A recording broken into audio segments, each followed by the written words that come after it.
अब नेपालमा गर्न सकिन्छ भन्ने हेतुले हामी पनि यस रूपमा सक्रिय रूपमा अहिले पछिल्लो चरणमा आएर हामी समाजका यहाँ वरिष्ठ पत्रकार प्रेम कैदीज्यू यहाँ हुनुहुन्छ र धेरै विशिष्ट म त उमेरले धेरै सानो मान्छे हो र एउटा हामी जन्मेको के को लागि हो भने हामी नितान्त नेपालमा हामी क्षेत्रीहरू जन्मेको के को लागि हो भने हामी नितान्त मुलुकमा सिपाहीमा भर्ना हुने र मुलुकको सेवा गर्नको लागि मात्रै जन्मेका थियौँ र हामी त्यही धारमा मात्रै थियौँ।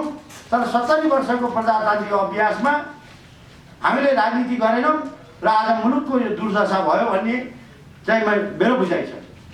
अब यो देशमा जुन किसिमको प्रजातान्त्रिक अभ्यासको कुराहरू छन्, अब जुन भाते पाठशाला बाहेक यो देशमा कुनै स्कुलहरू थिए।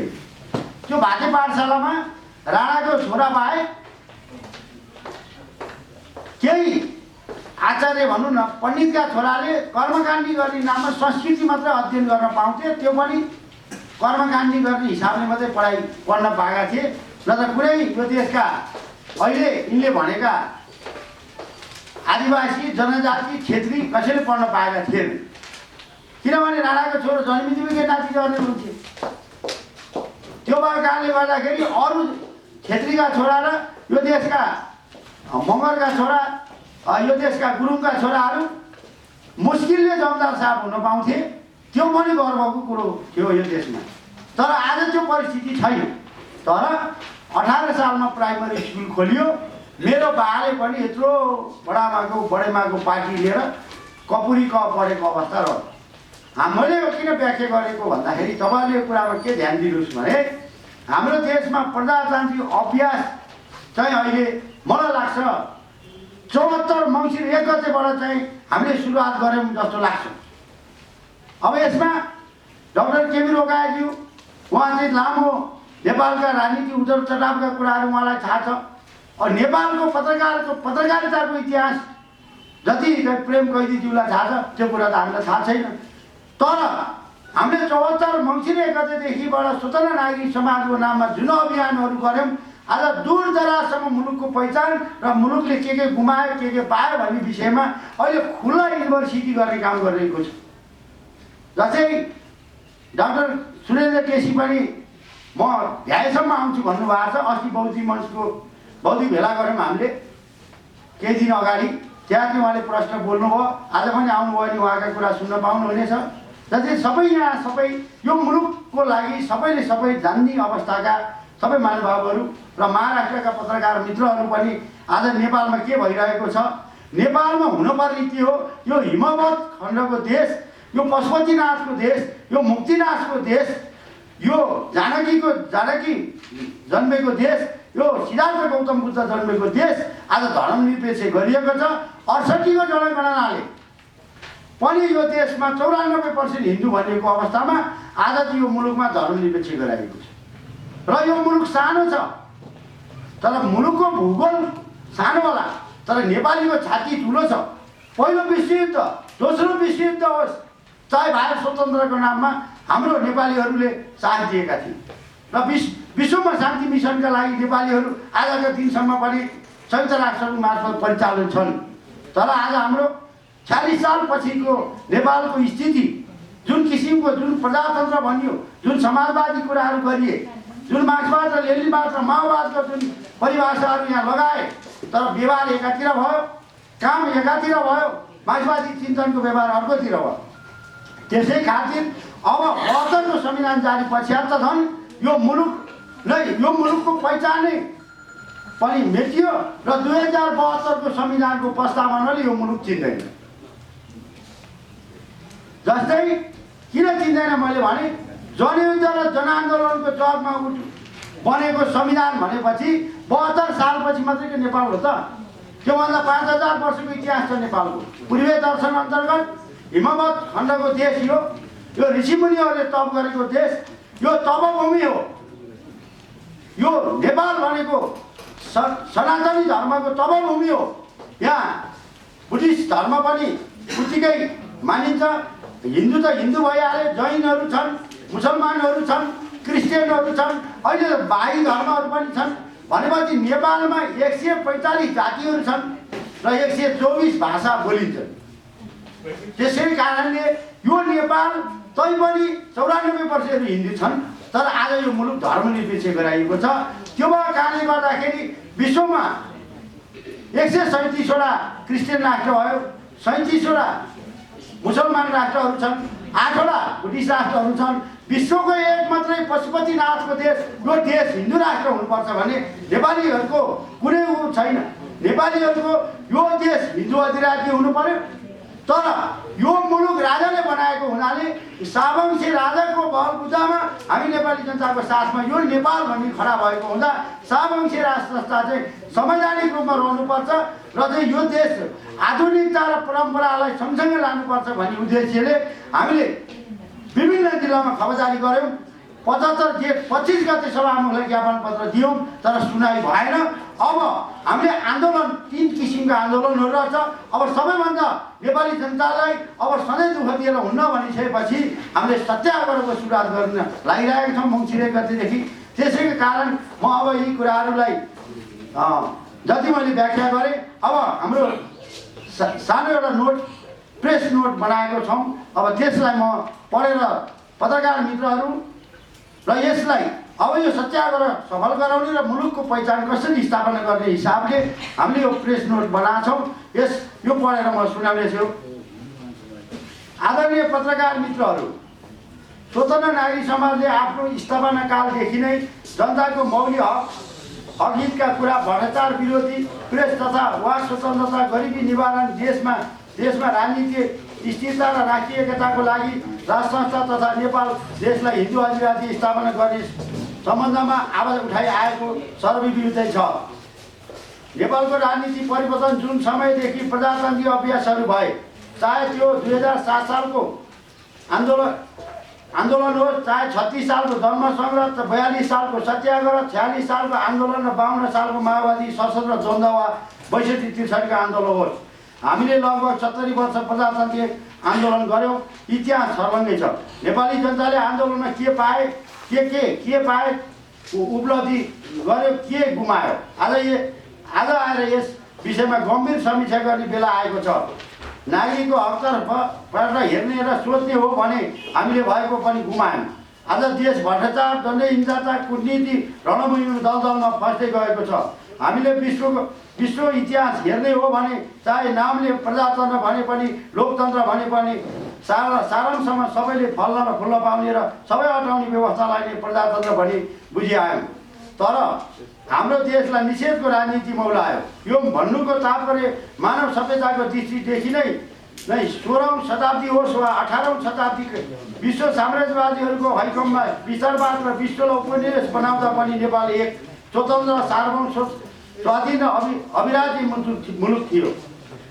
अहिले हामी 21औं शताब्दीमा आएर आफ्नो कला, संस्कृति, मूल्य मान्यता बिर्सने र समाजलाई धर्मनिरपेक्षताको नाममा नास्तिक बनाउँदै लैजाने र भविष्यमा मुलुकको विश्व मानचित्र नेपालको नाम निशानै मेटाउने खालका अलोकतान्त्रिक गतिविधि हुनु हामी नेपाली आफैमा विवेकहीन र लाजमर्दो कुरा हो।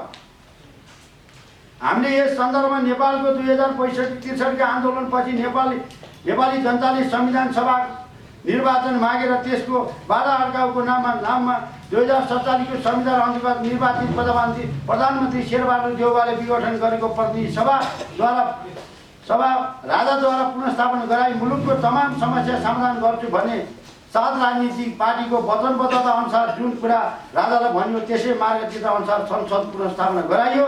तर पुनर्स्थापित संसदको पहिलो बैठक राजाद्वारा नै आह्वान गरियो र पहिलो बैठकबाट तत्कालीन एमालेकै बराबर सिट दिएर द्वन्द्वरत माओवादीलाई संसदमा प्रवेश गराइयो। त्यसै संसदको दोस्रो बैठकले नेपाललाई धर्मनिरपेक्ष र राजाको अधिकार कटौती गरी विदेशी राजदूतको ओदाको प्रमाणपत्र पनि तत्कालीन प्रधानमन्त्री गिरिजाप्रसाद कोइरालाले लिने र बुझ्ने काम गरे। त्यो बेलादेखि नै असंवैधानिक काम भयो भनेर नेपालको सर्वोच्च अदालतमा धेरै रिटहरू परेका थिए। त्यसको आजसम्म सुनाइ भएको छैन। 47 को संविधान अन्तर्गत द्वन्द्वरत माओवादी पार्टी संसदीय अभ्यासमा आए।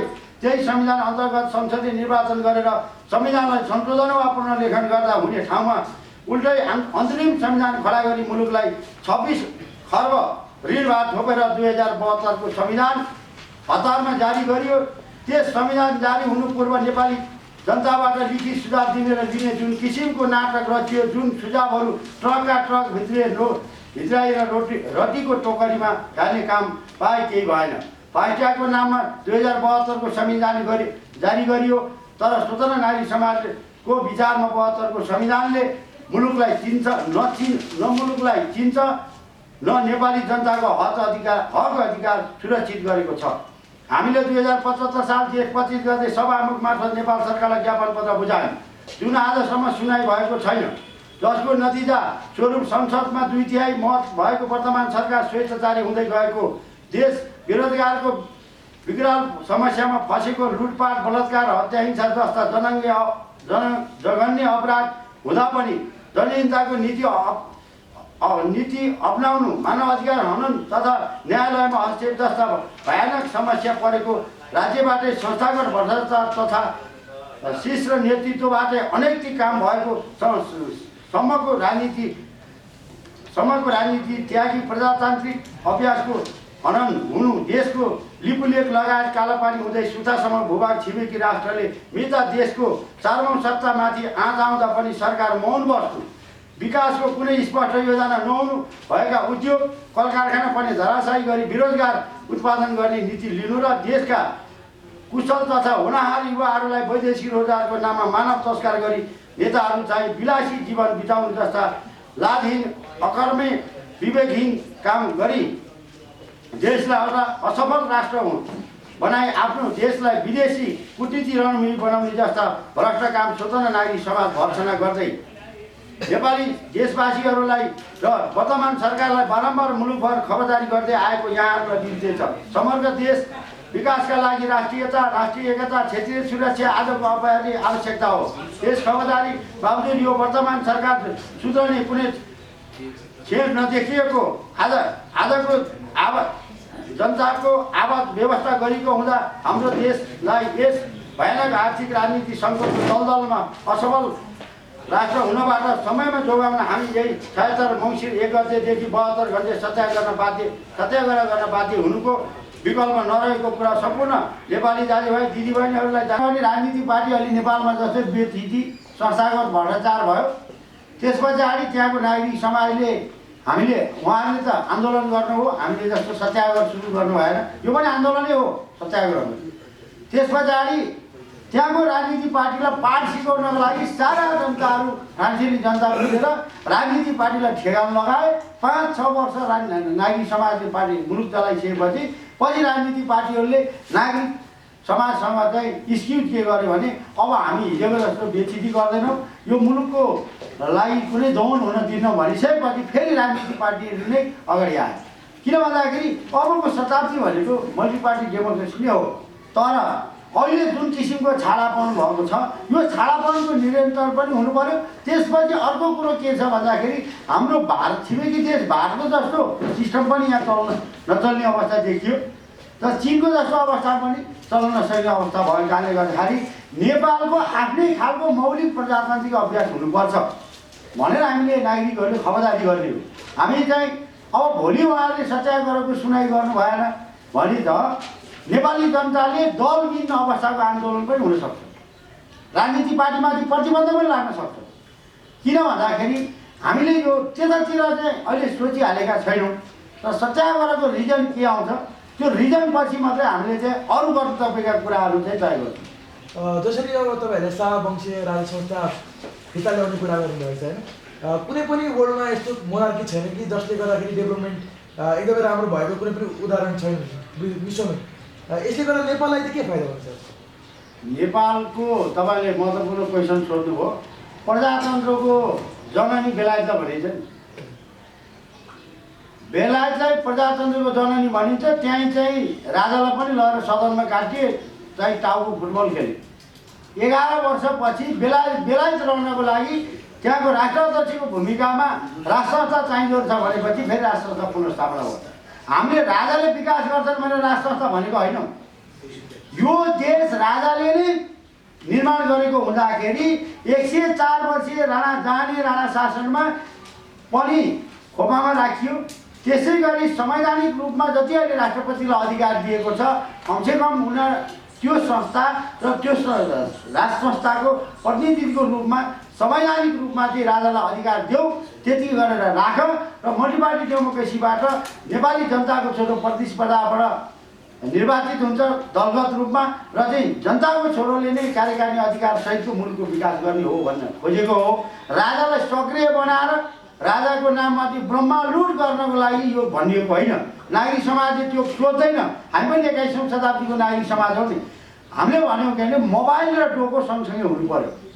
अब तपाईँको हातमा मोबाइल छ, तपाईँको घरमा भैँसी छ, अब तपाईँको फोन लगाएर भैँसीको कानमा झुन्ड्याएर त भैँसीले घाँस खान पाउँदैन र भैँसीले दुध दिँदैन।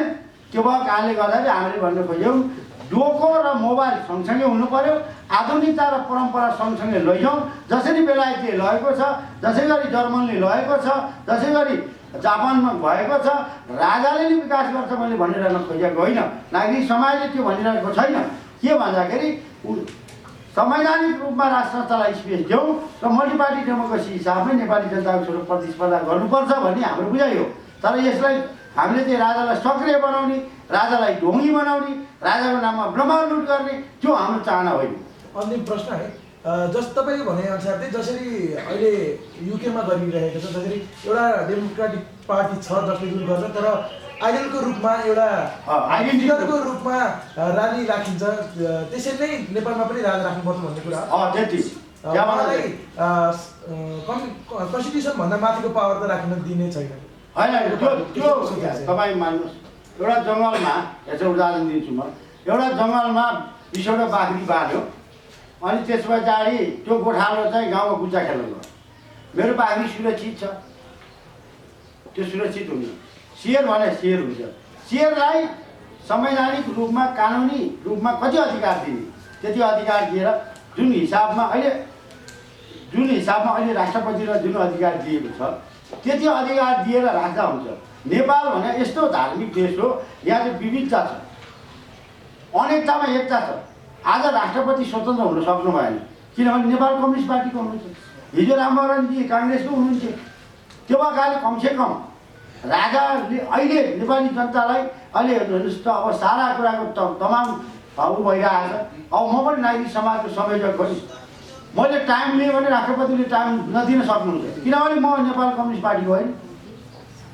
त्यो भएको कारणले मेरो कुरा उहाँले भेट्नु नै भयो भने मेरो कुरा सुनाइ हुँदैन। त्यो भएको कारणले नेपाल जस्तो देशमा चाहिँ परम्परागत राष्ट्र अध्यक्षको रूपमा संवैधानिक राष्ट्र संस्था, त्यो पनि शाहवंशी राष्ट्र संस्था हुनुपर्छ भनेको छ। अब यहाँ मान्छेले विभिन्न कुरा झिकेका छन्। कसैले बेबी किङ भन्छन्, कसैले त भान्जा भान्जी भयो नि हुन्छ भनेका छन्। अब त्यो बेकारको चाहिँ त्यो विवादमा तान्ने काम मात्रै हो।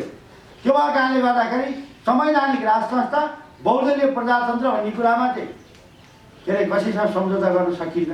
तर अब यो भनिरहँदाखेरि हामीले राजालाई एक्टिभ बनाउने भन्ने कुराहरू जुन कुरा हामीले उठाएको कुरा चाहिँ यो जुन किसिमको अपव्याख्या कतिपयले गरेका छन्, यो कुराको पछि नलाग्न र स्वतन्त्र नागरिक समाजले जुन किसिमको सत्याग्रहको आयोजना गरेको छ त्यो सत्याग्रहमा तमाम यो देशका ओमकार परिवार, शुभचिन्तक, बौद्धिक समाज सबैलाई यस कार्यक्रम सफल बनाउनको लागि, आउनको लागि, उपस्थितिको लागि आग्रह गर्न स्वतन्त्र नागरिक समाजले आह्वान गरेका छौँ।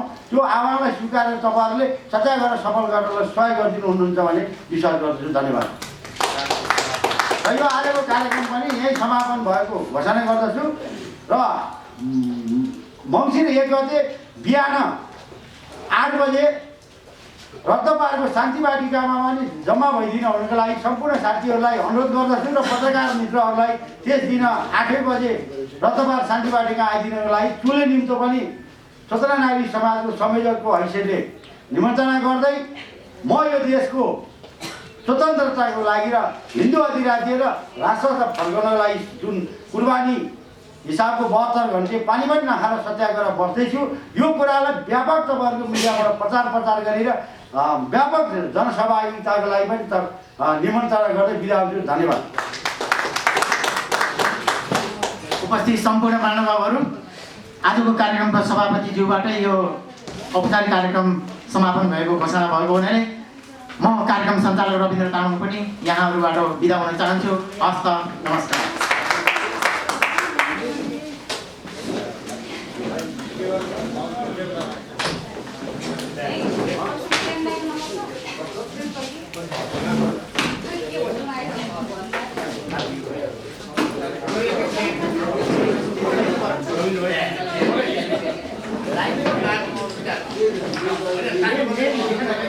जानकारी दिँदै स्वतन्त्र नागरिक समाज सारा देश तथा विदेशमा रहनुभएका आम नेपाली जनतालाई यो देशको धर्म संस्कृति मूल्य मान्यता अनि परम्परा जोगाउन देशलाई संवैधानिक राजतन्त्र तथा हिन्दू अधिराज्य स्थापना गर्न र सर्वाङ्गीण विकास गर्न भ्रष्टाचारहीनता र स्वच्छ समाज तथा राजनीति संस्कृति स्थापना गर्न नेपालको 145 जाति 124 भाषी सबै सहभागी भएको स्वराज्य राजनीति हामी सबै नेपाली मिली नेपालको स्वतन्त्रता र सार्वभौमिकता अक्षुण्ण राख्दै मुलुकप्रति जिम्मेवार र विवेकशील भई पहिला सबै नेपाली भएर सोचौँ र यस सत्याग्रह विरोध सहभागी जनाई आफ्नो दायित्व निर्वाह गरी सफल पारिदिनु हुन हार्दिक अनुरोध तथा आह्वान गर्दछौँ।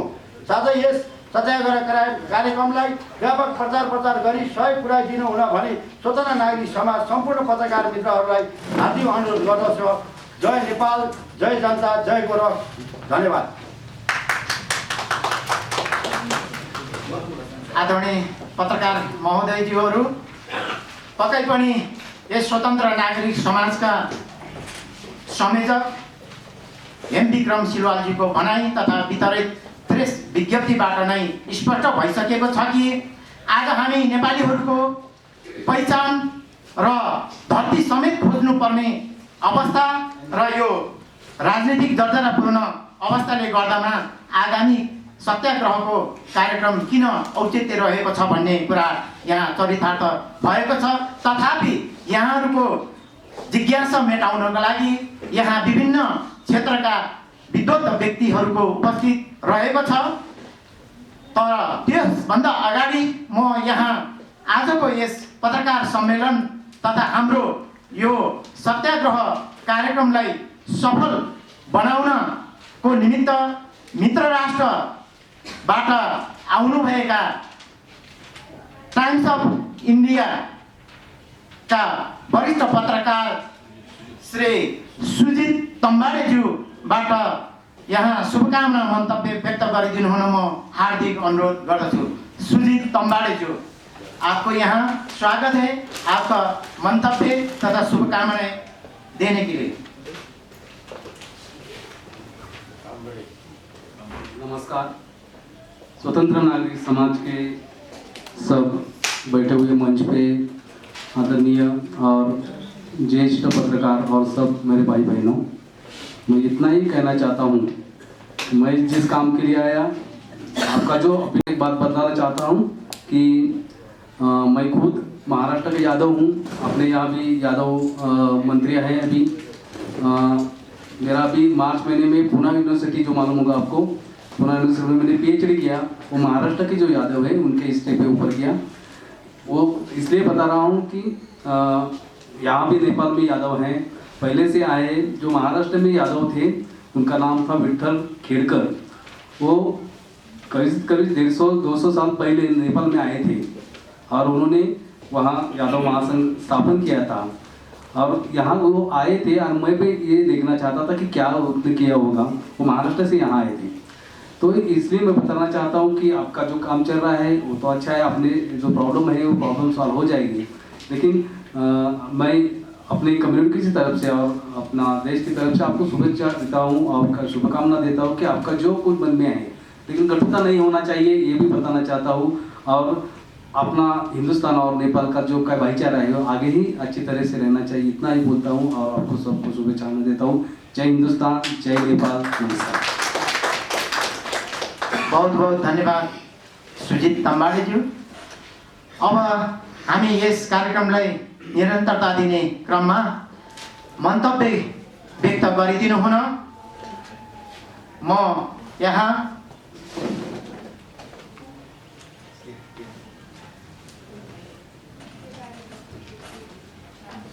युवा राजनीतिक विश्लेषक श्री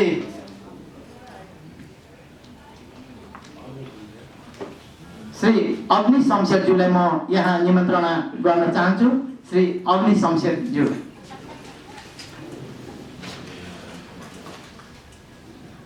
धन्यवाद उद्घोषकज्यू। यो कार्यक्रमको विषयमा त मैले केही भनिराख्नु पर्दैन। हामी इतिहासकै अत्यन्त संवेदनशील घडीमा हामी छौँ आज। ताप्लेजुङदेखि दार्चुलासम्म, माने भन्ज्याङदेखि महाकालीको किनारसम्म आज सबै नेपालीहरू उठेको छ। हामीले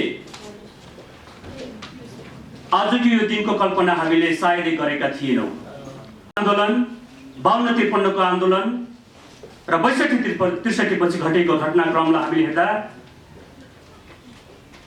विकास हुन्छ रे, अधिकार पाइन्छ रे, सबै कुरा मिल्छ रे भनेका ती दलगत कुराहरूमा हामी मक्ख भयौँ, मौन रह्यौँ।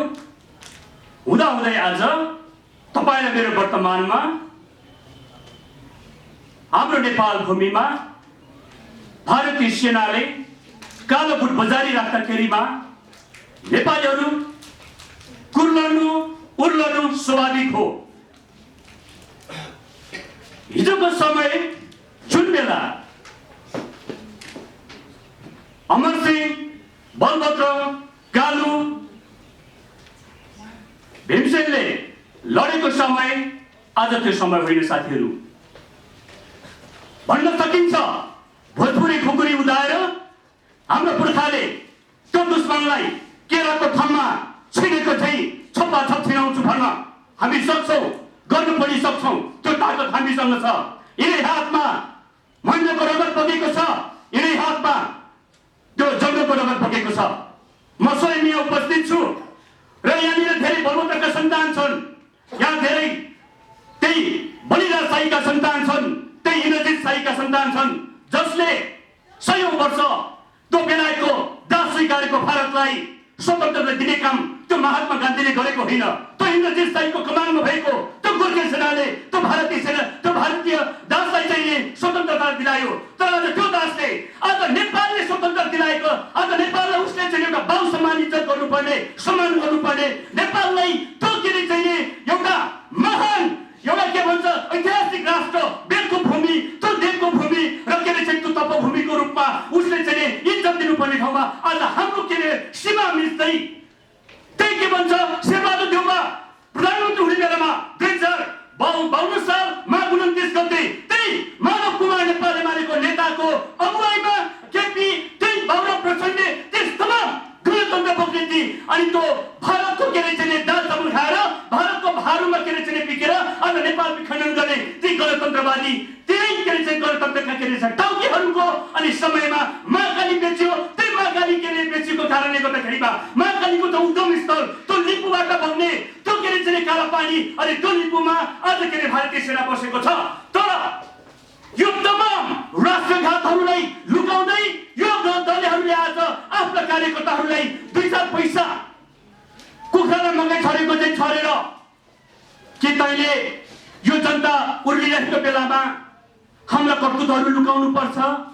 52 सालमा महाकाली बेचेको कुरा गर्नुहुन्न, गण्डकी कोशी बेचेको कुरा गर्नुहुन्न, एमाले पनि चुप लाग्नुपर्छ, माओवादी पनि चुप लाग्नुपर्छ, मधेसवादी राप्रपा अनि कांग्रेस सबै चुप लाग्नुपर्छ। किनभने हामी सबैले मिलेर खाएका छौँ, हामी सबैले चाहिँ उद्योग बेचेका छौँ, हामी सबैले खानी बेचेका छौँ, हामी सबैले नदी बेचेका छौँ, हामी सबैले राष्ट्रघात गरेका छौँ र यो देशको राष्ट्रिय अखण्डता बचाउने अनि यो देशको नेपालीको सबै जातिहरूको त्यो के भन्छ त्यो चाहिँ एउटा साझा फुलबारीको के अरे रक्षा गर्ने सबै जाति नेपालीलाई चाहिँ एउटै के भन्छ अनि एउटा त्यो नेपालीमा बाँधेर राख्ने शुल्क त्यो राष्ट्रलाई कमजोर पार्न यिनै के अरे चाहिँ दलहरू लागेका छन्। त्यसैले गर्दाखेरि यो बेला हामीले के हाम्रा विगतहरू उल्टाउनुहुन्न अनि हाम्रो गणतन्त्रको द्वितीय आएको सरकार धरापमा पर्छ भनेर उसले चाहिँ विरोध जनाए जस्तो गर्छ। तर के कालापानीमा जान सक्ने उसको के अरे चाहिँ हुती देखिँदैन। लिम्बूमा गएर के अरे चाहिँ साँच्चै हिजो चाहिँ हाम्रा पुर्खाले जस्तै पटुकीमा के अरे चाहिँ भोजपुरी खुकुरी बोकेर जाने हैसियत तिनीहरूको छैन। त्यसो भएको हुनाले अब तपाईँ र म फेरि पनि यिनीहरूकै कुरामा यिनीहरूकै ताण्डवमा र यिनीहरूकै के भन्छ हिजोलाई बोल्ने अनि हिजोको के अरे चाहिँ व्यवहारमा के अरे चाहिँ यी लागेका यी यस्ता के अरे चाहिँ देशद्रोहीहरूको के अरे चाहिँ कुरा अब सुनेर बस्ने हाम्रो समय छैन। किनभने हामीले यिनीहरूकै कुरा सुनिराखेकै कारणले दरबार हत्याकाण्ड भयो, हामी यिनीहरूको के अरे चाहिँ नि भाषणमा हामी मग्न रहेको कारणले गर्दाखेरिमा हाम्रो महाकाली बेचियो। अब हामीसँग बेचिने के बाँकी छ? जब देशको के अरे एउटा यो मुटुभन्दा बहुमूल्य, यो मुटुभन्दा प्यारो, प्राणभन्दा प्यारो तपाईँ र मेरो मातृभूमिमा आज एउटा चाहिँ नि पडोसी, आज एउटा के अरे चाहिँ विदेशी बैरीले तपाईँको बलात्कार गरेर हत्या गरिराख्दाखेरिमा तपाईँमा उठ्न सक्दैनौँ भने तपाईँ र मैले फेरि पनि राष्ट्रवादको नारा लगाउनु त्यो सरासर त्यो के अरे हिजोलापन बाहेक पनि हुने छैन। तसर्थ म यहाँनिर साथीहरूलाई निवेदन गर्छु, आइन्दा आजको दिनदेखि नै साँच्चै यो स्वतन्त्र नागरिक मञ्चले, यो स्वतन्त्र नागरिक समाजले सत्याग्रहको कुरा ल्याएको छ। मलाई असाध्यै खुसी लागेको छ। सायद यो सत्याग्रह अब अन्तिम लडाइँ हुन सक्छ। सबैभन्दा पहिला यो लडाइँमा अब हामी विदेशीलाई गाली गरेर बस्ने होइन। हिजो भारतले त हामीलाई हस्तक्षेप गरिराख्यो, हाम्रो जमिन कब्जा गरिराख्यो, तर आज उत्तरको चीन पनि कमी छैन। उत्तरको चीनले पनि हाम्रा सीमाहरू अतिक्रमण गरिराखेका छन्। साथीहरूलाई म यो पनि भन्छु, हाम्रो छिमेकीहरू हामी फेर्न सक्दैनौँ।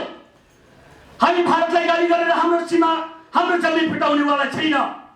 त्यो भारतको हस्तक्षेप बन्द हुनेवाला छैन। चीनलाई गाली गरेर चीनले गरेको हस्तक्षेप पनि बन्द हुनेवाला छैन। सबैभन्दा तमाम यी सबै समस्याको जड भनेको गणतन्त्र, संहिता, धर्मनिरपेक्षता बोक्ने, यी आयातिवाद बोक्ने, आयातिक विचार बोक्ने यिनी कांग्रेस, एमाले, माओवादी, मधेसवादी तथा नामका यो चाहिँ देशको राष्ट्रघाती दलालहरू हुन्।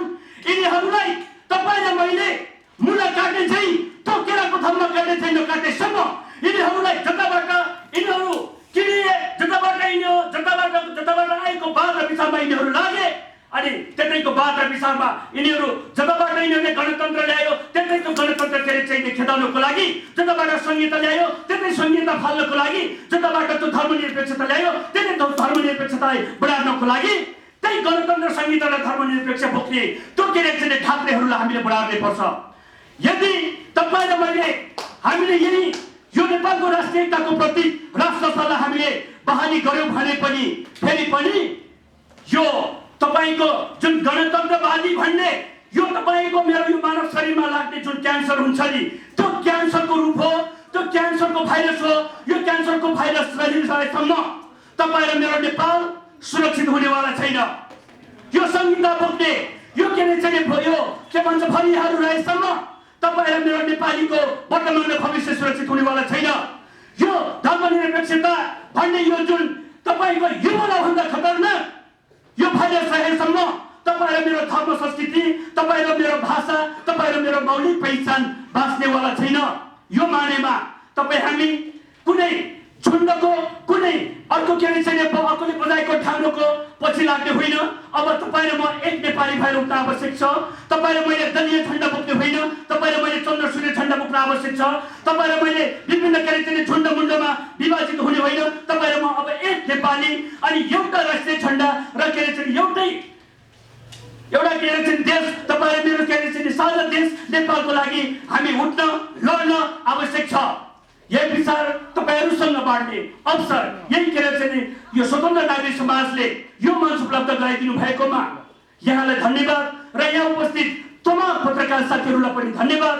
अब यो देशको यो सार्वभौम सम्पूर्णता, यो देशको सार्वभौम अखण्डता र यो देशको सम्पूर्ण राष्ट्रिय पहिचान र त्यो नेपालीहरूको आफ्नै के भन्छ त्यो मौलिक स्वाभिमान बचाउनको लागि अब तपाईँ र म यो गणतन्त्र बोक्ने, यो गणतन्त्रवादीहरूसँग लड्नको विकल्प अर्को छैन भन्ने मेरो आफ्नो मत राख्ने यो शुभ दिलाउनु भएको लागि यहाँ उपस्थित सबैजनालाई धन्यवाद। जय गोरख। युवा राजनीतिक विश्लेषक अग्नि शमशेरज्यूले धेरै नै उत्प्रेरणात्मक अभिव्यक्ति दिएर जानुभएको छ। पक्कै पनि यो स्वतन्त्र नागरिक समाज मात्र नभई यहाँ उपस्थित सारा नेपालीलाई यो उत्प्रेरणा मिल्ने आवाज मैले लिएको छु।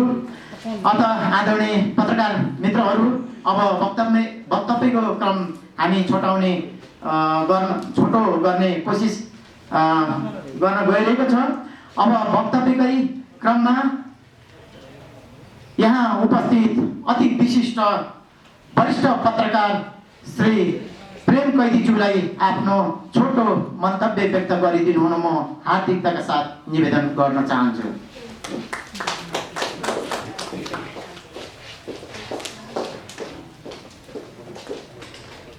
रविन्द्र तामाङ भाइलाई धन्यवाद छ।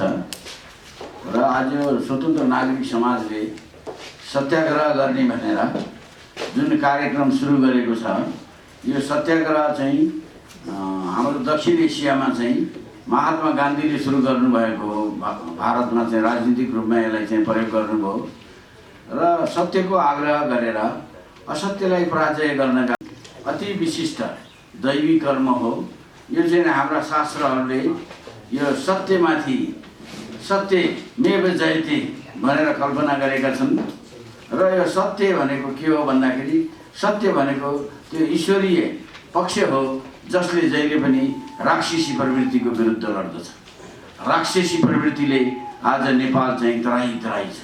आज तपाईँले सुन्नुभयो हाम्रो बिचमा अत्यन्तै चर्को रूपमा र अत्यन्त साहसपूर्ण तरिकाले आफ्ना कुरा राख्ने अग्नि शमशेर शाहीले अहिले भर्खरै बोल्नुभयो र उहाँको भित्र जागेको सत्यले कसरी देशको अहिले चाहिँ अवस्था दयनीय अवस्थामा पुर्याएको छ, देशलाई बर्बाद गरिएको छ।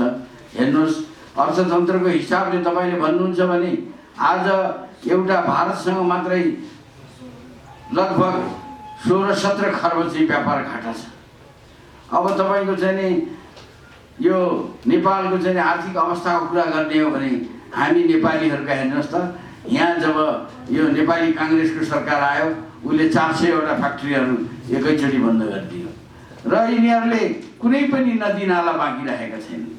यिनीहरूले यो देशलाई यस्तो अवस्थामा पुर्याए कि अहिले भनिन्छ हाम्रा नेताहरूले पहिले इन्डियाबाट 72 अरब रुपियाँ खाएर यो अहिले चाहिँ नि लिम्पिया धुरा भन्न छोडेका थिए।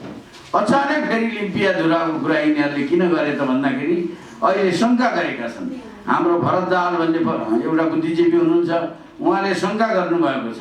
उहाँले भन्नुभएको छ कतै यो चाहिँ इन्डो पेसिफिक स्ट्राटेजीबाट त्यो 72 को बदला ठिक डबल पैसा आउने भएर यिनीहरूले गरेका हुन् कि अचम्म लाग्छ। हिजो अस्ति कालापानी र लिपुलेखको बाहेक लिपुलेखको कुरा भन्दा पर बोल्दै नबोल्ने नेपालको त्यत्रो चाहिँ झन्डै चाहिँ तपाईँको 3000 स्क्वायर किलोमिटर सिमाना चाहिँ तपाईँको उतापट्टि पर्छ, कालापानी के अरे लिम्पिया धुरा साइडमा।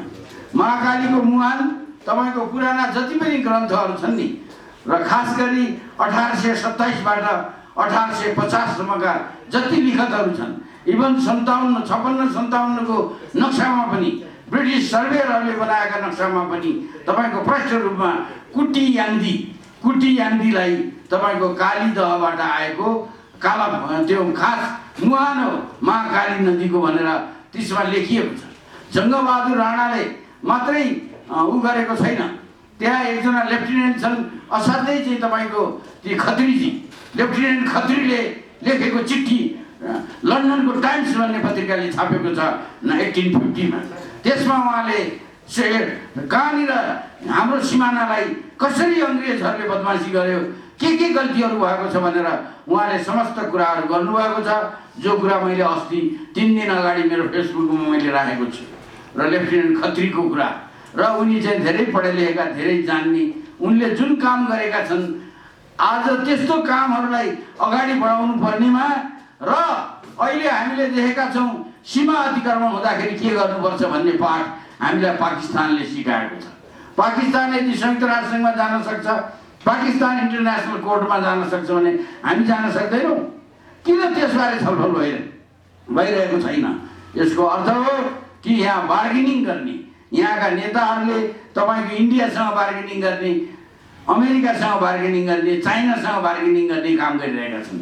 आज हेर्नुहोस् त, चाइनिजहरूले हामी चाहिँ लिपुलेखको बारेमा भारतसँग भएको सम्झौता हामी हटाउन तयार छौँ, तर तपाईँ चाहिँ लिखित रूपमा दिनुहोस् परराष्ट्र मन्त्रालयले भनेको छ। खोइ त लेखेर दिएको? उनीहरू लेखेर दिइरहेका छैनन्। किन दिइरहेका छैनन्? दिइरहेका छैनन् भने त्यस्ता राष्ट्रघाती विरुद्ध यो राष्ट्र उठ्ने कि नउठ्ने? ती अघि हाम्रो अग्नि शमशेर शाहीले भने जस्तै कि हामी चाहिँ आत्मसमर्पण गर्ने हो, आत्मसमर्पण गरेर यसरी राष्ट्रलाई बर्बाद पार्नेहरूको विरुद्ध यदि हामी नेपाली जनताहरू उठ्ने होइनौँ भने के हाम्रो स्वाभिमान छैन, हाम्रो चेत छैन, हाम्रो होस छैन? हामी चाहिँ कुमारा हौँ, हामी दास हौँ, हामी चाहिँ अरूहरूको अगाडि चाहिँ पुरै राष्ट्रलाई बेचेर हिँड्नेहरूलाई सहन गर्दै कहिलेसम्म हामी यसरी चाहिँ मुर्दा भएर बस्ने? अहिलेको वर्तमान मुर्दा शान्तिलाई, अहिलेको वर्तमानको जुन प्रकारको चाहिँ नि अत्याचार छ नेपाली जनतामाथि, जुन हेर्नुहोस् त कस्ता छन् यिनीहरू, यी नेता भनेका कस्ता छन्? तपाईँको हेर्नुहोस् त त्यो आलम भन्नेले कसरी मान्छे मारिरहेको छ, बमको फ्याक्ट्री उसले सञ्चालन गरेर त्रस्त गरेर राजनीति गरिरहेको छ। काङ्ग्रेस र एमालेको राजनीति, माओवादीले त तपाईँ हाम्रो अगाडि नै 17,000 मारेको भनेर बोर्ड लेखेर यहाँ मान्छेहरू हिँडिरहेका छन्।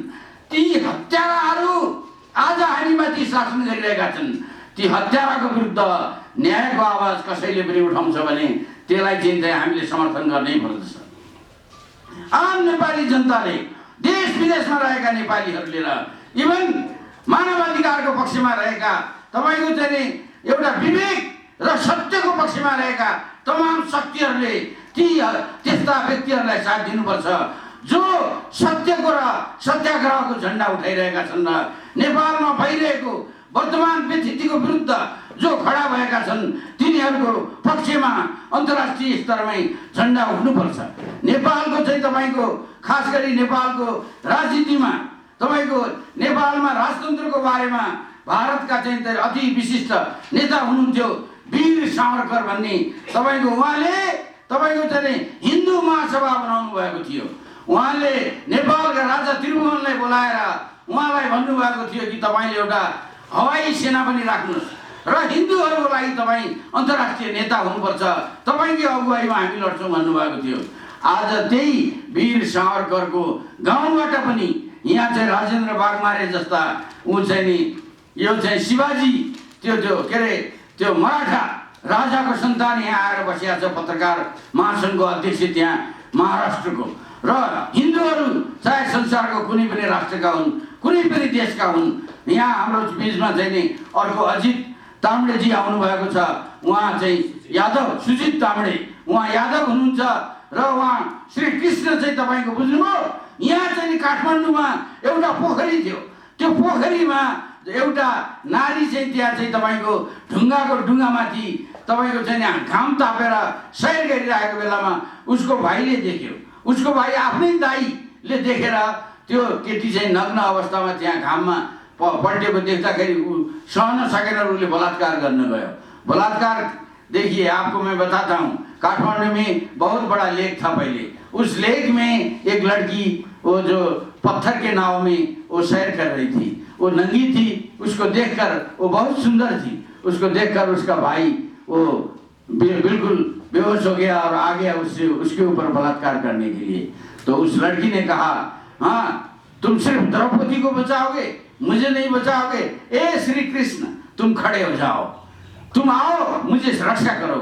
भगवान श्री कृष्ण ने अपना सुदर्शन चक्र चलाया और सुदर्शन चक्र का थोड़ा सा बिट वो नीचे लग गया। भगवान कृष्ण ने पहले उसको थ्रेट किया, वो महेंद्र को, उसको कहा कि ये वो राजे का लड़का था, उसका बाप था कोई राक्षस राजा था, वो जो उसको जब थ्रेट किया भगवान कृष्ण ने कि तुम उस अपनी बहन को छोड़ो, ऐसा मत करो, तो उसने कहा कि नहीं, मेरी बहन के साथ मैं जो कुछ करूं तुम्हें क्या मतलब है, तुम भागो। तो कृष्ण ने सुदर्शन चक्र चलाया और उसको मार दिया।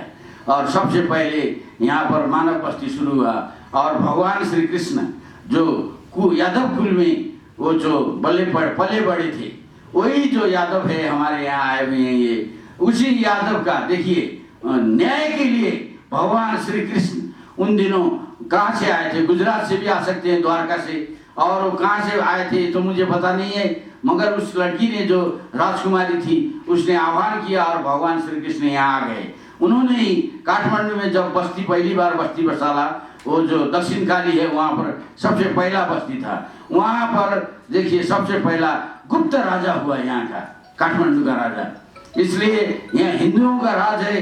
हिंदुत्व के लिए, सत्य के लिए भगवान कृष्ण जागृत हो जाते हैं, सत्य के लिए वीर सावरकर जैसे लोग हमें साथ देते हैं। इसलिए आज हमें राजेंद्र बागमारे और सुजीत तांबड़े जी आज हमारे साथ आए हैं। मुझे लगता है कि दुनिया भर के हिंदू एक हो जाएंगे। हिंदू राष्ट्र के लिए जो आज आवाज उठा है, हिंदू राष्ट्र है नेपाल। नेपाल को हिंदू राष्ट्र रहना चाहिए। अंतर्राष्ट्रीय षड्यंत्र के और अंतर्राष्ट्रीय डॉलर और अंतर्राष्ट्रीय पैसे से हिंदू राष्ट्र को खत्म किया गया है और यहाँ धर्मनिरपेक्ष बनाया गया है।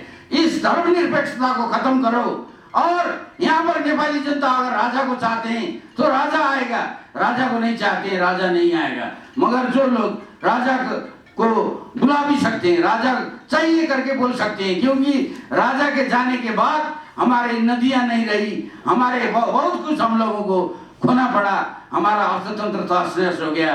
अभी देखिए बाजार में कोई सब्जी खरीद नहीं सकता, कोई चावल खरीद नहीं सकता। पूरे नेपाली लोग भूखे नंगे अब बेहाल होने जा रहे हैं। भारत में कैसे आए गणतंत्र, उसमें 31 करोड़ लोग भूखे सोते। इसी तरीके से गणतंत्र सारे नेपालियों को अब भूखा खिलाने जा रहा है। यसैले गर्दा यस्तो गणतन्त्रको विरुद्ध यहाँ कुनै पनि नयाँ राजनीतिक व्यवस्थाको लागि नेपाली जनताको तर्फबाट विदेशीले लादेको होइन, दिल्लीमा बाह्रबुँदी गरेर आएको होइन, बाहिर अमेरिकाबाट पार्सल भएर आएको होइन, युरोपबाट पार्सल भएर आएको होइन, प्रोजेक्ट जोसुवा 2 को क्रिस्चियनहरूको पैसा खाएर आएको व्यवस्था होइन।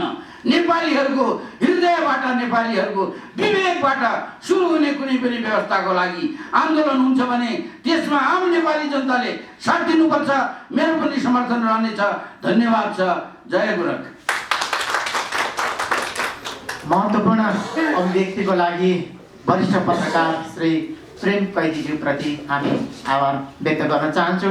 आदरणीय पत्रकार महोदयज्यू, विदेशी पाहुनाहरू र उपस्थित सम्पूर्ण पत्रकार मित्रहरू, दाजुभाइ दिदीबहिनी, समय एकदम थोरै छ, त्यस कारण म धेरै लामो बोल्न गइरहेको छैन। एउटा खालि सन्दर्भ मात्रै यहाँहरूको अगाडिमा राख्न चाहन्छु। त्यो भनेको अहिले विश्वमा एउटा ट्रेन चाहिँ आइराखेको छ। त्यसको बारेमा मतलब दोस्रो विश्वयुद्धपछि र आजसम्म त्यो भनेको झन्डै 70-75 वर्ष, 7-8 दशक संसार के को पछाडि दौड्यो भन्दाखेरि 4वटा कुराको पछाडि दौड्यो, 4वटा एजेन्डाको पछाडि दौड्यो। त्यो भनेको के थियो त? डेमोक्रेसी, प्रजातन्त्र। प्रजातन्त्रको यो हावा आयो संसारभरि है, र अहिलेसम्म पनि त्यो भइरहेको छ। आज पनि कति देशमा अहिले प्रजातान्त्रिक आन्दोलन भइरहेको छ। प्रजातन्त्र, विकास, मानव अधिकार र धर्मनिरपेक्षता, सेकुलरिजमको वेभ संसारभरि फ्रान्सबाट सुरु भएको झन्डै आजभन्दा 200 वर्षभन्दा अगाडि फ्रान्सबाट सुरु भएको धर्मनिरपेक्षताको अभियान नेपालसम्म आइपुग्यो। त्यो हावाले नेपाललाई पनि छोडेर नेपालमा पनि त्यो हावा आइपुग्यो। भनेको 4वटा, विशेष गरी 4वटा कुराको पछाडि संसार दौड्यो भन्ने मलाई लाग्छ है। प्रजातन्त्र, विकास, मानव अधिकार र धर्मनिरपेक्षता। तर आज आएर संसारका राष्ट्रहरूले र संसारका जनताहरूले के महसुस गरेका छन् भने यो प्रजातन्त्र, विकास, मानव अधिकार, यो धर्मनिरपेक्षता, यी सबभन्दा अगाडि पहिला त हामीलाई राष्ट्र चाहिन्छ। राष्ट्रियताको जागरण आइरहेको छ, राष्ट्रियताको अभियान आज संसारभर छ। राष्ट्र रहेन भने केही पनि हुँदैन, न विकास हुन्छ, न मानव अधिकार हुन्छ, अरू केही पनि हामी पाउन सक्दैनौँ। सबभन्दा पहिला त राष्ट्र रहनु पर्यो, राष्ट्रियता। र अर्को भनेको धर्म र नैतिकताको रक्षा है।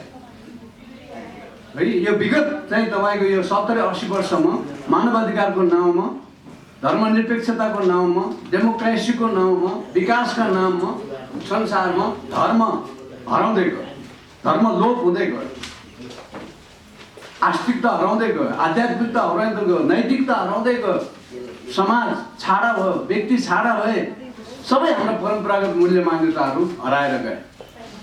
अब मानिसहरूलाई के भन्छ त भने अब हामीलाई सबभन्दा पहिला राष्ट्र चाहियो, त्यसपछि हामीलाई धर्म र नैतिकता चाहियो। यो दुईटा नभएपछि अरू केही पनि काम लाग्दैन रहेछ भन्ने आज संसारमा महसुस भइरहेको छ। र यसको उदाहरण चाहिँ अमेरिकामा राष्ट्रपति ट्रम्प किन राष्ट्रपति भयो अमेरिकामा? यही दुईटा कारणले अमेरिकी जनताहरूले ट्रम्पलाई राष्ट्रपति बनाएको हो। राष्ट्रियता अमेरिकाको राष्ट्रियता कमजोर हुँदै गयो भन्ने महसुस अमेरिकी जनताहरूले गरे। अमेरिकाका चाहिँ परम्परागत मूल्य मान्यताहरू चाहिँ हराउँदै गए। अमेरिकाबाट धर्म नैतिकता हराउँदै गयो, समाज अधार्मिक नास्तिक हुँदै गयो भन्ने महसुस अमेरिकी जनताहरूले गरेपछि अनि उनीहरूले ट्रम्पलाई राष्ट्रपति बनाए। के आशा राखेका थिए उनीहरूले भने अब राष्ट्रियता, हाम्रो राष्ट्रियता, अमेरिकी राष्ट्रियता बलियो होला र अमेरिकामा फेरि नैतिकता, धर्म, आध्यात्मिकताको फेरि प्रमोसन होला, प्रवर्धन होला भन्ने हिसाबले चाहिँ ट्रम्पलाई अमेरिकी जनताले राष्ट्रपति बनाएको हो। अर्को उदाहरण म तपाईँलाई दिन्छु। रुसमा जब सोभियत सङ्घ भयो है, त्यहाँ सोभियत सङ्घमा सबै चर्चहरू भत्काइए। पादरीहरूलाई, त्यहाँका धर्मगुरुहरूलाई चाहिँ श्रम क्याम्पमा पठाइयो, कति मारिए, चर्चहरूको सम्पत्ति खोसिए। तर आज राष्ट्रपति पुतिनले, रुसको राष्ट्रपति पुतिनले के गर्दैछन् त, त्यही खोसिएका चर्चका सम्पत्तिहरू आज फिर्ता गर्दैछन् र बन्द भएका चर्चहरू खोलिरहेका छन्। नयाँ चर्चहरू राष्ट्रपति पुतिनले बनाइरहेका छन् र उनले के भनेका छन् भने हामी चर्च बिनाको रसा कल्पना गर्न सक्दैनौँ। त्यो होइन, चर्चमा फाउन्डेड थियो रासा। भारतमा आज संसारको सबैभन्दा शक्तिशाली राष्ट्र, प्रजातान्त्रिक राष्ट्र भन्छौँ हामी, त्यहाँ एउटा हिन्दू धार्मिक पार्टीले शासन गरिरहेको छ। बेलायत आज युरोपियन युनियनबाट किन बाहिर आउन खोजिरहेका छ? किनभने युरोपियन युनियनमा रहिरहँदाखेरि बेलायतमाथि एउटा दबाब आयो, त्यो भनेको राष्ट्र संस्था हटाउने र चर्चको भूमिका न्यून गर्ने, हटाउने भनेको राष्ट्र संस्था र धर्मलाई हटाउने। किनभने युरोप सेकुलर छ, सेकुलरिजम युरोपबाटै सुरु भएको थियो, फ्रान्सबाट। अनि त्यो कुरा बेलायती जनताले बुझेपछि युरोपियन युनियनमा हामी बसिरह्यौँ भने त हाम्रो राष्ट्र संस्था पनि जाने भयो, हाम्रो धर्म संस्कृति पनि जाने भयो भन्ने हिसाबले हामी बाहिर निस्कनुपर्छ भनेर ब्रेक्जिटको कुरा आइरहेको छ। यस कारणले नेपालमा जुन आवाज उठिरहेको छ यो अनौठो होइन भन्ने मात्र खोजिरहेको छ। यो संसारभरि चलिआएको एउटा ट्रेन्ड हो। आज नेपालमा पनि हामीले के भने सबभन्दा पहिला हामीलाई राष्ट्रै रहेन भने हामी रहँदैनौँ, हामी नरहेपछि अरू के रहन्छ? सबभन्दा पहिला राष्ट्र रहनु पर्यो र धर्म नैतिकता रहनु पर्यो। आज नेपाल पनि, नेपाली समाज पनि अपराधिक भइरहेको छ, भ्रष्ट भइरहेको छ, अनैतिक भइरहेको छ। समाजमा कुनै मूल्य मान्यताहरू छैनन्। हाम्रा पारिवारिक मूल्य मान्यताहरू, हाम्रा पारिवारिक संरचनाहरू ध्वस्त भइरहेका छन्। आज समाज हेर्नु त कुनै पनि अनुशासन छैन समाजमा। के गर्ने र के नगर्ने भनेको कुनै मापदण्ड छैन आज। त्यस कारण आजको चुनौती, आजको आवश्यकता भनेको राष्ट्र बचाउने र धर्म र नैतिकता बचाउने। अब राष्ट्र कसरी बचाउने? राष्ट्र बचाउनको लागि यो राष्ट्र बनाउने, यो राष्ट्र हामीलाई दिने, नेपाल एकीकरण गर्ने, पृथ्वीनारायण शाहका वंश फेरि यो देशको फेरि चाहिँ हामीले राजा चाहियो। राष्ट्र बचाउनको लागि सार्वजनिक राष्ट्र संस्थाको पुनर्स्थापना हुनु पर्यो र धर्म र नैतिकताको रक्षाको लागि नेपाल धर्म सापेक्ष हिन्दू अधिराज्य हुनु पर्यो। यो आवाज मैले विगत 5 वर्षदेखि उठाउँदै आएको छु र यो स्वतन्त्र नागरिक समाजले, हाम्रो एमबी सिलवारजीले जुन आवाज ठ्याक्कै यही कुरो राख्नुभएको छ चाहिँ है, सार्वजनिक राष्ट्र संस्थाको पुनर्स्थापना, नेपाललाई हिन्दू अधिराज्य बनाउने कुरो, यसमा मेरो पूर्ण समर्थन छ र हामी सबैले यसमा साथ दिउँ भन्ने कुरो राख्दै म बिदा हुन्छु। धन्यवाद। बौद्धिक समाजका अध्यक्ष श्री डाक्टर केबी रोकाइज्यूबाट अति महत्त्वपूर्ण अभिव्यक्ति दिएर उहाँ बिदा हुनुभएको छ र मन्तव्य छोटो कार्यक्रम रहेको पुनः म जानकारी गराउँछु। यो छोटो मन्तव्यपछि पक्कै पनि पत्रकार महोदयहरूको जिज्ञासा मेटाउने कोसिस गर्ने नै छौँ र यसै क्रममा छोटो मन्तव्य व्यक्त गरिदिनु हुन शिवसेना नेपालका सहसचिव महिला नेत्री श्री सृजना वाग्लेज्यूलाई म हार्दिक निमन्त्रणा गर्न चाहन्छु। धन्यवाद सहयोद्धा साथी रविन्द्र तामाङज्यू। यस कार्यक्रममा उपस्थित हुनुभएका लब्ध प्रतिष्ठित व्यक्तिज्यूहरू, पत्रकार साथीहरू, हुन त धेरै कुराहरू हाम्रा अग्रज व्यक्तित्वहरूले राखिसक्नु भएको छ। म धेरै समय लिन चाहन्न। आज हामी यस पत्रकार सम्मेलनको औचित्य पनि यहाँ हाम्रा सभापतिज्यूले प्रस्तुत कष्ट पारिसक्नु भएको अवस्था छ। तसर्थ म हुन त सबैलाई अवगत भएकै विषय हो, नेपाली हामी रहौँला कहाँ नेपालै नरहे। जुन आज देश अत्यन्तै विषम परिस्थितिबाट गुज्रिरहेको अवस्था छ। हामीले पटक पटक भन्यौँ सङ्घीयता नेपालको लागि सही छैन, धर्मनिरपेक्षता नेपालको परिप्रेक्ष्यमा सही छैन, गणतन्त्रले नेपाली जनभावना समेट्दैन भनेर पटक पटक हामीले भनिरह्यौँ। तर यसको नतिजा आज हामी नेपालीमा छर्लङ्ग भइसकेको छ। हुँदा हुँदा आज हामीले छिमेकी रोटी बेटीका सम्बन्ध छ, हामी मित्रवत व्यवहार गर्छौँ भन्दै आज हाम्रा अधिकांश सीमा जोडिएका भूभागहरू भारतीय विस्तारवाद जुन आजभन्दा 100 वर्ष अगाडि हाम्रा पुर्खाहरूले यसको विरुद्धमा लडेर जोगाएको एउटा हाम्रो सिङ्गो राष्ट्र नेपाल आज पुनः त्यही अवस्थामा फर्किरहेको विषम परिस्थिति आज हामीमा दुखेको छ। आज लिम्बुलेक, कालापानी र लिम्बुआधारा दुखिरहेको छ। यो विषम परिस्थितिमा आज हामी नेपाली गुज्रिरहेको अवस्थामा नेपाल सरकारले आज यतिका दिन बितिसक्दा पनि कुनै पनि किसिमको आधिकारिक धारणा सार्वजनिक गर्न सकेको छैन। त्यसमा पनि सीमा सुरक्षाका लागि खटिएका हाम्रा सशस्त्र प्रहरीदेखि लिएर हाम्रा नेपाली सेना कुनै पनि चाहिँ सुरक्षा निकायलाई त्यस क्षेत्रमा पठाउन नसकेको परिस्थिति छ। यी यावत कुराहरूलाई चाहिँ हामी मध्यनजर गर्दै आज हामी साँच्चीकै यो देश नेपालले अभिभावकविहीन भएको अवस्था चाहिँ भोगिरहेको छ। साँच्चीकै हामी अभिभावकविहीन भएको अवस्थामा पुगिरहेको परिप्रेक्ष्यमा स्वतन्त्र नागरिक समाजले जुन किसिमको सत्याग्रह 72 घण्टे सत्याग्रह आयोजना गर्नुभएको छ, म शिवसेना नेपालको तर्फबाट र मेरो व्यक्तिगत तर्फबाट पनि यस कार्यक्रमको उत्तरोत्तर प्रगति साथै हामी सम्पूर्ण नेपालीको चाहिँ तपाईँको यस अभियानप्रति शुभकामना साथ समर्थन रहने प्रतिबद्धता व्यक्त गर्दै म यहाँमा बिदा हुन चाहन्छु। धन्यवाद।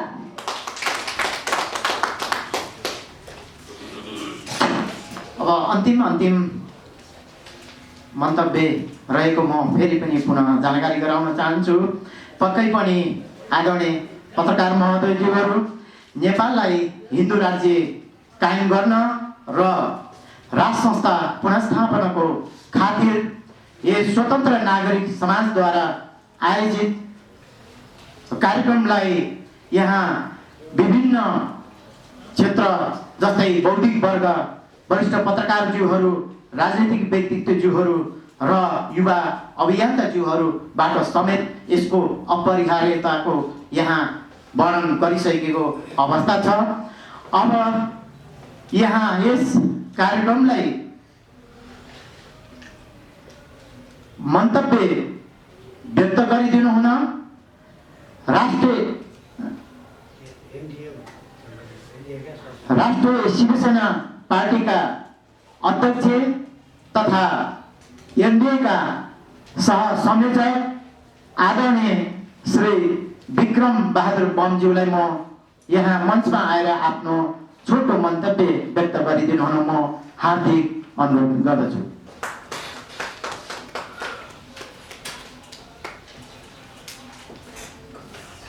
धन्यवाद उद्घोषक भाइ रविन्द्र तामाङज्यू। म धेरै लामो नगर्नु होला। मुलुकको बाधक ६५-६३ को जुन अन्तिम संविधानको भद्र सहमति ६४मा उल्लङ्घन भयो, त्यहाँदेखि नै मुलुकमा द्वन्द्वको स्थिति सिर्जना भएको हो। त्यो नै यो मुलुकको मुख्य कारक तत्त्व हो। र अहिले आएर जुन गणतन्त्र घोषणा ७२ सालको संविधान घोषणापछि मुलुकले निकास नपाउनु भनेको संविधान 2072मा सम्पूर्ण नेपाली जनताको अपनत्व हुने गरी संविधान घोषणा नहुनु नै मुलुकको दुर्भाग्य हो भन्ने मेरो निष्कर्ष हो। त्यसै क्रममा जुन स्वतन्त्र नागरिक समाजले जुन सत्याग्रहको घोषणा गरेको छ, मलाई लाग्छ यो संवैधानिक लडाई, गणतन्त्र विरुद्धको लडाईको प्रथम चरण हो। उहाँहरूले अन्तिम भन्नुभयो, मैले चाहिँ यसलाई प्रथम चरण हो भनेर भन्न चाहन्छु। र यसपछि यदि संवैधानिक रूपमा राज्यले यो कुरा सुन्दैन भने त्यसपछि संविधान खारिजीसम्मको जनआन्दोलनको सिर्जना हुन सक्छ भन्ने यहाँहरूलाई जानकारी गराउँदै म यस स्वतन्त्र नागरिक समाजले घोषणा गरेको यस 72 घण्टे सत्याग्रहलाई समर्थन गर्दै साथ दिँदै बिदा हुन चाहन्छु। धन्यवाद। धेरै धेरै आभारी छु श्री विक्रम बहादुर बमज्यू। अब आदरणीय पत्रकार महोदय, यहाँहरूको जिज्ञासा मेटाउने कोसिस कार्यक्रम रहेको छ। यहाँहरूको जिज्ञासा छ भने यहाँहरूले हाम्रो विद्वत वर्गज्यूहरू यहाँ उपस्थित महानुभावहरूप्रति जिज्ञासा राख्न सक्नुहुनेछ। यसपछि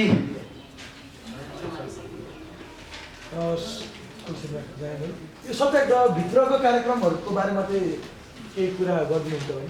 सत्याग्रह त गर्ने, त्यहाँभित्र चाहिँ के कार्यक्रमहरूको योजना छ तपाईँ? त्यहाँभित्र रहेर के गर्ने तपाईँ? त्यही हो। तपाईँले जुन कुरा जिज्ञासा राख्नुभयो त्यो नेपालको लागि चाहिँ असाध्यै नौलो कार्यक्रम भयो।